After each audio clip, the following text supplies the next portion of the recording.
We'll be going back for more of the Morgan Choir, a joyful celebration shortly. Thanks for joining us for HBCU Week right here on Maryland Public Television. Hello, everybody. I'm Donald Toms. You know, as a Morgan alumni, it's always a great thrill watching the show on MPT. I love it. You know, tonight we're not only enjoying this wonderful concert special, but we're also talking to former members of the Morgan Choir and some other very special friends and colleagues. It's part of a week-long celebration of historically Black colleges and universities right here on MPT. There's so much more to come, so please don't go away. Joining us now is Dr. Serena Shivers, who is a former Morgan Choir member and also the niece of the late Dr. Nathan Carter. Let me ask you something. What did you learn, because he was really a powerful figure, what did you learn from Dr. Carter and your experience in the choir? Being just in his presence is something that's difficult to describe if you've never had a chance to work and learn from him. He's an extraordinary individual, a genius. I always refer to him in that way. He requires excellence from all those that are in his presence, and you just want to continuously strive to reach his level of expectation. He was an extraordinary leader, an extraordinary man, an extraordinary example, and just really continuously raised the bar for anybody that was in his presence. I can attest to that. I had the opportunity to meet the man, and I understood that so much so that I decided that I wasn't going to join the choir because I didn't know if I could measure up. But he was extraordinary, and you can hear that in the arrangements and the music that he did. Let me ask you, as a member of the Morgan Choir, you were able to travel around the world representing Morgan State University. We love Morgan here, of course, but how were you received around the world? A lot of times, most people have not heard about HBCUs, or they're not familiar with HBCUs unless they have attended a HBCU or they're part of the HBCU family. And so oftentimes for many people, when they would meet us or they would hear us, more importantly, it would be their first introduction to the great tradition, the great legacy, and really just the powerful impact that HBCUs have across this country. Would you say that there are other ways, and I know there are many, other ways that HBCU choirs played an important role in representing the universities?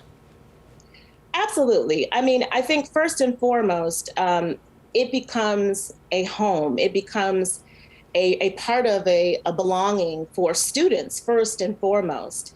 And then that just spills out into the community. It spills out across the state. I've heard from the mayor of Baltimore to the governor of Maryland talk about the importance of the Morgan State legacy and the Morgan State University Choir as they have performed at many, many, many convocations and meetings and political events, as well as just celebrating the lives of great people as they transition on. The Morgan Choir has often been called upon to perform. So they leave a stamp and they become a part of the fabric of the community that they are in. And they become a way of identification, not just for the students and those that are attending the great universities, but also for the community and the state and the nation as a whole. Now I'm going to ask you to talk a little bit about yourself, because since graduating from Morgan, you've gone on to accomplish some extraordinary things as well. Can you tell us what you do now and how your time in the choir at Morgan prepared you for that leadership? Most recently, I was a superintendent in Southeast Michigan.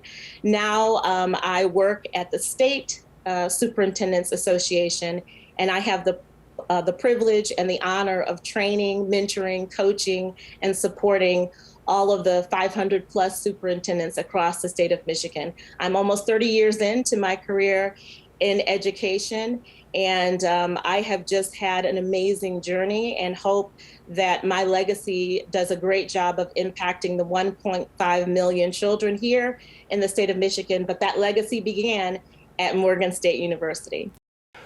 I just can't imagine what it was like being in a room with Dr. Carter. What impact did he have on you and the other members of the choir? Well, it was amazing. He had an incredible impact on me. He really gave me more value. I started to see myself differently because he demanded so much excellence from me. And I'm sure many of my other friends from Morgan told you how demanding he was. But really, he gave me self-worth. I was coming from Baltimore City. I graduated from Baltimore School for the Arts, and he was there as well. And my private teacher was Jean Carter, his wife. And Dr. Carter, when I got to Morgan, things just changed. It was just like he wanted more. He demanded more. He demanded excellence. And that was something that really, really stuck with me throughout my entire career. Wade in the water, children, wade in the water. God's gonna trouble the water.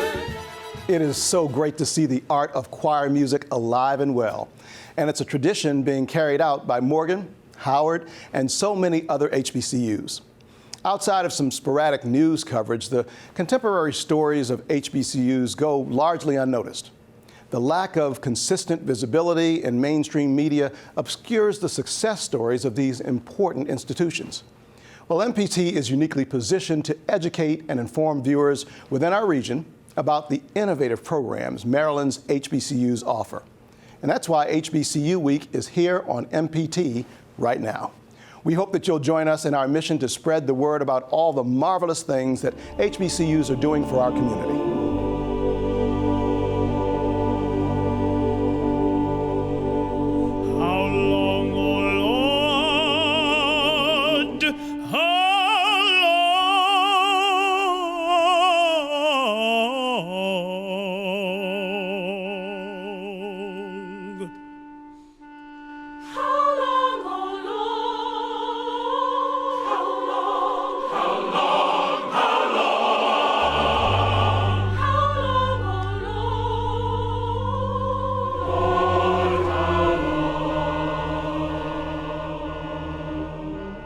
He was a musical genius, excellence personified, extraordinary. These are just some of the words used to describe the late Dr. Nathan Carter, the director of the world-famous Morgan State University Choir. I heard those comments frequently as a student at Morgan State University. As a senior VP and Chief Content Officer here at MPT, I believe that our mission to enrich lives and strengthen communities through the power of media cannot be fulfilled without telling the stories of the brilliance of HBCUs. So if you agree with me and would like to see more content about HBCUs, call the number on the bottom of the screen right now and let me know what additional programming you'd like to see. You can also visit mpt.org/HBCU and fill out a quick survey. We're standing by to hear from you, and remember, your voice matters. Everything we do at MPT is designed for you and your interests. We try our best to cater our programming to your taste, and we try to bring you programs that we think you'll benefit from. Sometimes that's as simple as providing you with fact-driven public affairs programs, or maybe it's a riveting drama. Other times it's with education or children's programs in mind. And as we're seeing this week, we believe groups like the Morgan Choir have the ability to inspire people in a variety of ways. Maybe a future student or choir singer in your community is tuning into MPT tonight, and maybe they feel compelled to enroll thanks to HBCU Week. How cool would that be? Nationally, HBCU Week was founded by President Jimmy Carter in 1980 and has been reauthorized by every U.S. president since then. It typically is recognized the first or second week of September. MPT launched the first ever HBCU Week on MPT last fall in order to bring more coverage to the important work that our HBCUs do, not just for students, but for our entire community. And with us right now is a really, really old friend, Everett Marshburn. Everett is the former Vice President of Regional Productions here at Maryland Public Television. Everett, you and I are both the graduates of Morgan. Right. You and I traveled that campus together. Yeah. And then you and I came here and met each other at Maryland Public Television. You were my boss here at Maryland Public Television. And then you were my boss. And then I was your boss at Maryland Public Television. Right. I left, and then you produced this incredible Morgan State choir show for its 25th anniversary. It still lives on. It plays here all the time. It played all over the country for a while. I know why you did it, but tell the audience, why did you produce that show? Well, we wanted to do that show for a while, and Adele Rush talked about doing it, I guess, 5 years earlier. Yeah. It just didn't happen, but the 25th anniversary seemed like a great time. And the interesting thing about that was the night after the show aired, we got over 300 phone calls, all of them positive, raving about the program. Back in the day when you got phone calls. And that's right. I know that I mentioned Pledge Show because I remember being a host for the Pledge Show. And we were, giving away as thank you gifts. Was it DVDs or? At first, it was VHS VHS tapes. And you were there, and we had boxes of them, 1,000 of them. and they all left. You got to meet Carter, Dr. Carter, and you and I done a gospel show with him also. But what did you think of him when you were producing the show? What was your? One word: genius. Dr. Carter was a musical genius, and he knew talent when he saw it as well. And he knew how to work with people to get them to that level he wanted them to reach, and most of them did. As an HBCU graduate yourself, describe the impact that Morgan had on you and your life. Wow. Morgan had a tremendous impact on me. I have to thank my mother for making me go there. That was her idea. I got an education beyond just the education. I found a community. I found a community that not only cared about itself, but was also working behind the scenes in many places to get things done that weren't being done in the public eye. Found a camaraderie. There was a mission there.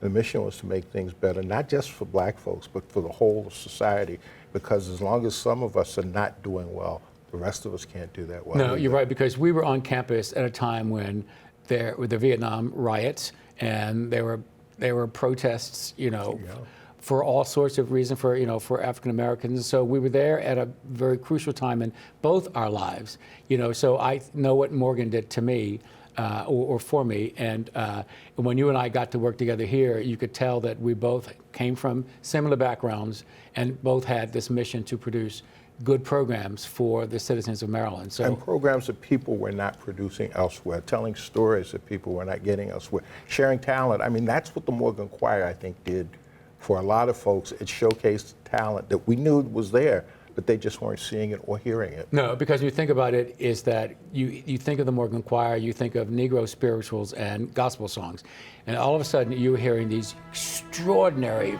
sopranos, singing, these beautiful songs, and the fact that his range of music was just amazing in the show. And just talking to so many people, tonight about it, is that he stood for perfection, and he chose music that he knew people would like, but also that people found surprising, which is how we also produce TV shows. Yeah, absolutely. Now let's return for the conclusion of the Morgan Choir, A Joyful Celebration. This special never ceases to amaze. I mean, we love hearing from you. We think that this is something that really speaks to everybody around the region. So thank you for joining us for HBCU Week right here on MPT.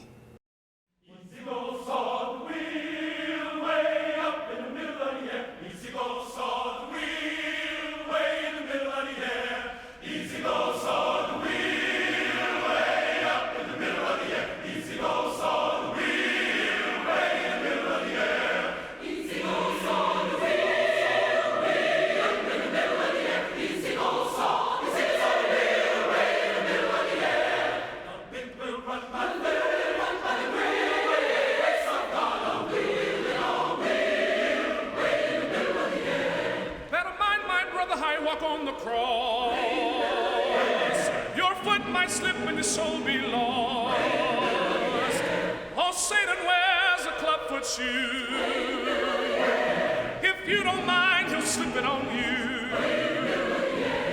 Easy goes on, wheel way up in the middle of the air. Easy goes on, wheel way in the middle of the air. Don't think we'll run no way, and the middle will run no grace of God. Oh, wheel way in the middle of the air. Some go to church for the singing, some go to church for the singing, shout, hallelujah, hallelujah, hallelujah. Before 6 months, days old.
The Black College Choir has a tradition that is almost the lifeblood of the beginning of the college. It has been the reason why Fisk and Hampton had buildings built, where the contributions came in as a result.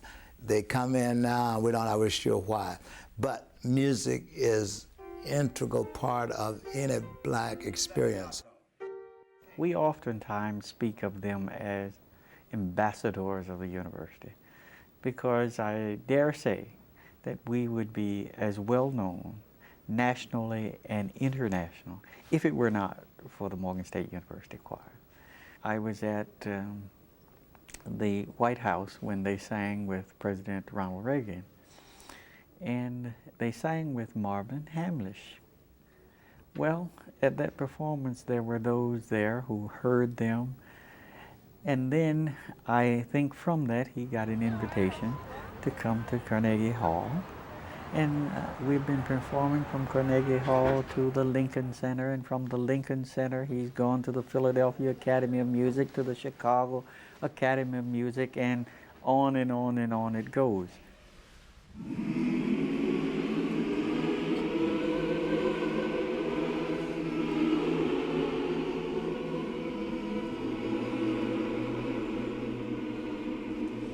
If I can help somebody as I pass along, if I can cheer somebody with a word or song, if I can show somebody he is traveling wrong, then my living shall not be in vain.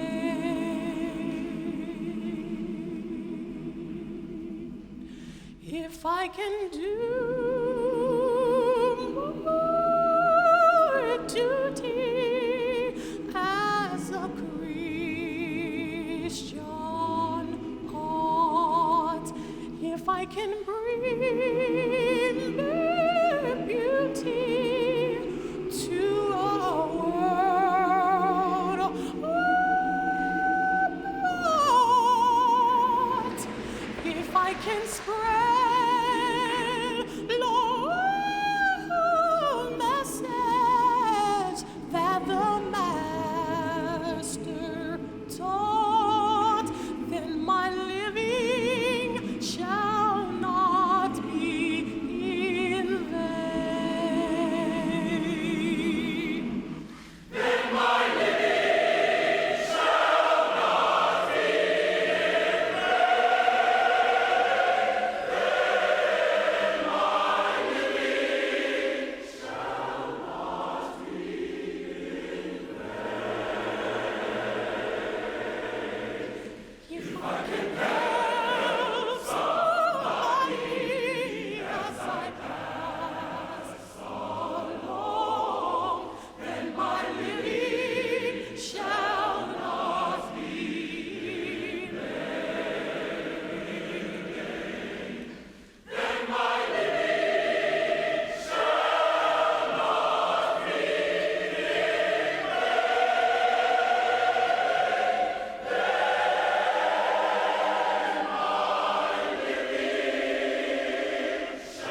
We really train people here classically, but leaving them open to pursue whatever seems to be their lot.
The music is also a sermon for me.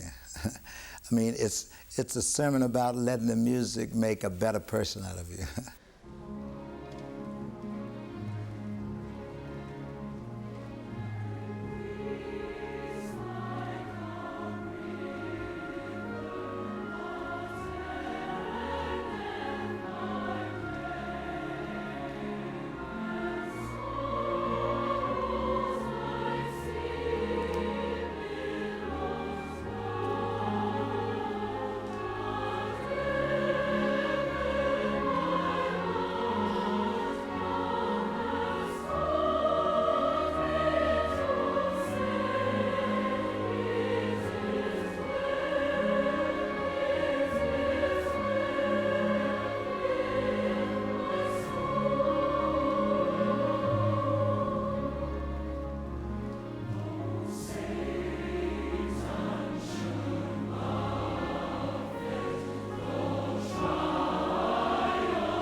Dr. Carter made sure that when we performed, that we made the music happen. Whether you're singing gospel or you're standing there singing a Bach motet, to always find the meaning of the music, to make the music come alive. And that was something that I carried from Morgan to Curtis, then to Juilliard, and later on to the Metropolitan Opera. But what we should do is work from this part back about 4 phrases. We are very happy that Morgan and that whatever we've been doing here is catching hold more and more, and we are attracting even more serious students. The music has been consistent. Whatever I've been about, it has been consistent.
Wow. Thanks for joining us for the Morgan Choir, a joyful celebration. You know, every time we bring this concert to you, we are simply awestruck. And what better time to air it again than as part of our HBCU Week celebration. Hi, everybody. I'm Tony Hill in the studio with Donald Toms. And you know, the level of dedication that it takes for the Morgan Choir to be this good, it's unreal. I mean, it took years of practice for the choir to perform at this level. And that's why they're legendary, not just in the U.S., but across the world. Thank you so much for joining us for the HBCU Week this year. There's still more to come, and we're going to be talking to even more former choir members and friends about the wonderful Dr. Nathan Carter. So don't go anywhere. At Howard University, Dr. Eric Poole serves as an assistant professor in the Department of Music and is the director of the Office of University Choirs and Bands, where he conducts the Howard University Choir, teaches choral conducting, applied voice, and introduction to music. So when you travel with the Howard Choir around the country and the world, how are you received? What do people think of the choir? The choir has a long history of traveling around the world, and the reception has always been one of great appreciation. I can recall a specific trip where we attended a university choral festival in Valencia, Spain, after our 10 p.m. concert, which was, quite unusual compared to the schedules we use here. On a walk to the town square, we ended up with hundreds of people encircling us, and we continued to sing the spirituals that we had just sang in the concert in which they heard us perform. And it was this wonderful experience of singing, and it was at night. It was just a wonderful time was had by all. Soon we'll be down the way to Trump. It was a memory I won't soon forget. What do you think, what is your vision for the choir? Where do you go next? My vision for the choir is to just do my best to continue this legacy of excellence, of the goal of achieving the highest artistic standards with whatever music I put in front of the students, whether it be gospel, whether it be spirituals. We just want to live in the legacy and present the university in the way that says, we do that, we apply that excellence to music, now go apply that excellence to anything that we do. So I'm just proud to follow in some very large shoes that wonderful historical legacy. What do you think the future holds for arts and music programs at historically black colleges and universities? I think that future is brighter now more than ever as we witness a just explosion of composers setting different styles of music, combining different styles of music into one piece, so to speak. So say we'd have gospel, a spiritual style, a more traditional classical style, all rolled up. These composers are putting out this music. HBCU choirs are performing this music, not in opposition to any other styles, but we're more and more singing the music of our own composers, and that music, like I said, just spans such a variety of styles, and I'm proud to try to stay in that lane. Of course, I came from Morgan, and the choir at Morgan, let's figure, which one is better? I don't know. But, tell me about what your relationship is with the Morgan choir. I'm not going to touch that, which one is better. I'm not going to touch that one, but I'll tell you, I have watched with great joy what Dr. Carter had done with the choir over the years. I've watched the documentary, and it's, oh my God, the Howard graduate is applauding the Morgan choir. Oh, I love choral music, and I love it when it's done well, and Dr. Carter had a high standard. I applaud what he did. Dr. Conway has continued, I think, in that same tradition. And it was a very high honor to have my choir perform at the memorial service for Congressman Cummings.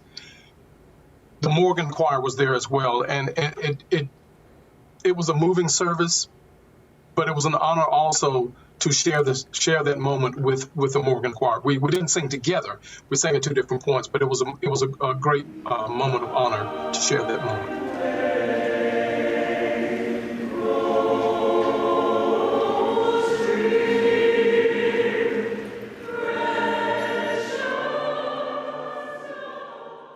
I refuse to meander in the halls of mediocrity with those who settle for good, when better and best are my destination. Hi, I'm Travis Mitchell. I'm the Senior Vice President and Chief Content Officer here at Maryland Public Television, but I'm also a proud graduate at Morgan State University. Who said that, quote, really is not the issue. The issue is that Morgan taught me and teaches all of its graduates, just like every other HBCU, to strive for excellence. Why not the best? There are many stories of HBCU excellence that are unchronicled. If you'd like to see more HBCU stories, please call the number at the bottom of the screen or visit npt.org/HBCU and let us know what you think. And remember, what you think really does matter.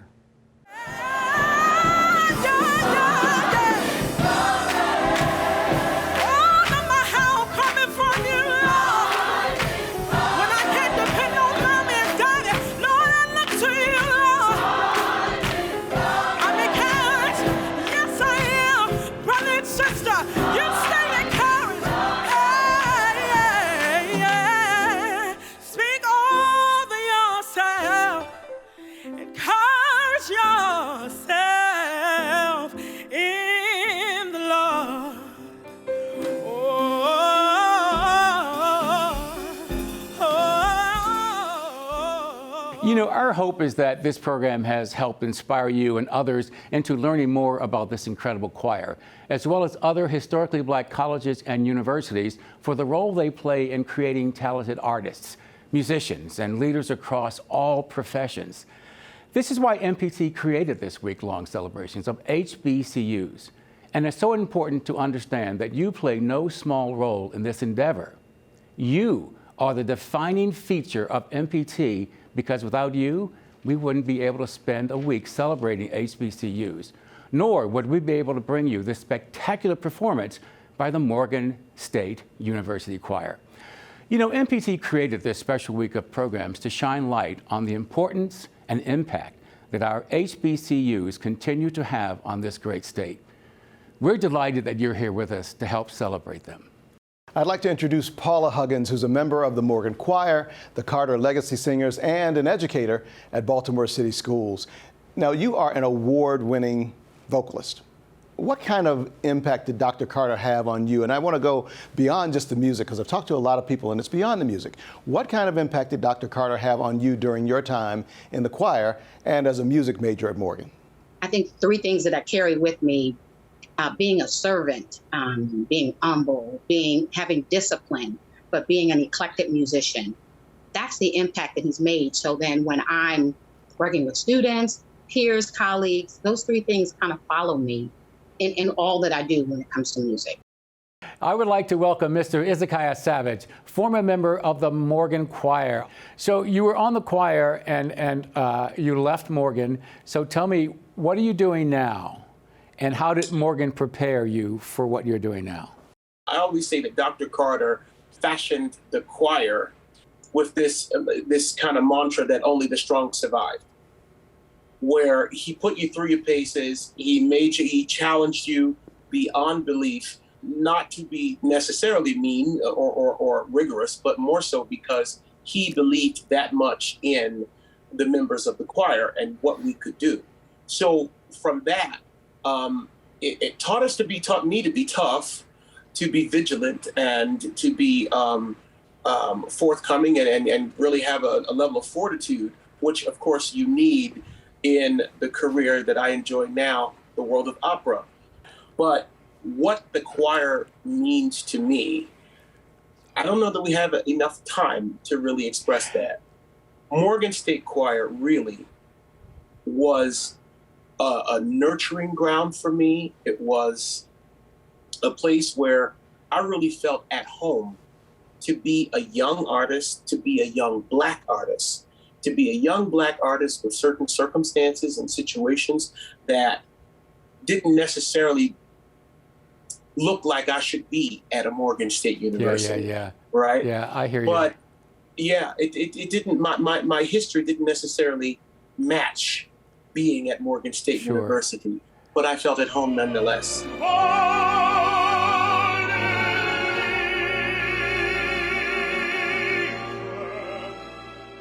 You know, I remember at Morgan meeting Dr. Nathan Carter and considering getting onto the choir, but I realized the level of excellence and I just didn't think I had it. So that was one thing that I didn't do. I probably should have. But, you know, there are plenty of stories like this that I have from Morgan State, and there are many stories like this about HBCUs, and the HBCU Week is here on MPT to highlight those. We want to shine a light on the value that these institutions bring to our communities, state and country for that matter. They are largely ignored by most media outlets, but MPT is doing its part to change that. These stories are important. Thank you for joining us today as we share them with you. Dr. Paul T. Kwame is musical director of the Fisk Jubilee Singers and Mike Curb Jubilee Singers Endowed Chair. Kwame was born in Ghana, West Africa. He studied music at Ghana's National Academy of Music and taught there until immigrating to the United States in 1983 as a student at Fisk University. The interesting part of my story is that I did not know about the Fisk Jubilee Singers until I got to Fisk University. I knew the name Jubilee Singers. So when I got to Fisk and became a student, I did not even have an intention of becoming part of the ensemble because I did not know who they were. It was only when I auditioned and became a member that I realized the value of the Fisk Jubilee Singers. It gave me a great understanding of the cultural connection between Africans and African Americans. It is something that I still value very much until today. I love the story that you kind of walked into it not knowing the history of it. What was your first impact? What can you remember of feeling like that? Well, when I first discovered the story of the original Fisk Jubilee Singers, the young Black men and women who were students at Fisk but chose to sacrifice their education and travel around the country raising money to prevent Fisk University from closing, I was really amazed. But I was also very thankful that I had become a part of this wonderful legacy. Being part of this legacy made me want to continue making sacrifices, even as a student, to represent not only Fisk University, but all African Americans and all Africans very well. Is there one song or two songs that have been sung during the entire history of the Fisk Jubilation Singers? And what do you hold for the future for the choir? There are two songs that are very common to Fisk Jubilee Singers. One is Still Away to Jesus. Of course. We have sung different arrangements of that song. And another one is Rise, Shine, for Thy Light is a-Coming. We sing a very simple arrangement of John W. Work III. So those are two songs that I can talk about.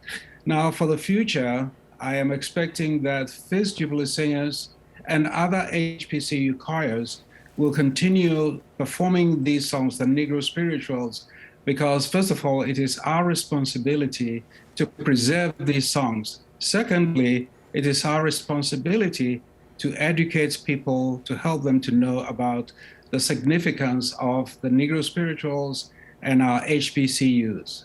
Thank you so much. You've taught me. I love it when I talk to someone like you, and I just learn so much. Thank you very much. And so thank you very much. I think our audience is going to love you, and just keep singing. Thank you so much. Thank you very much.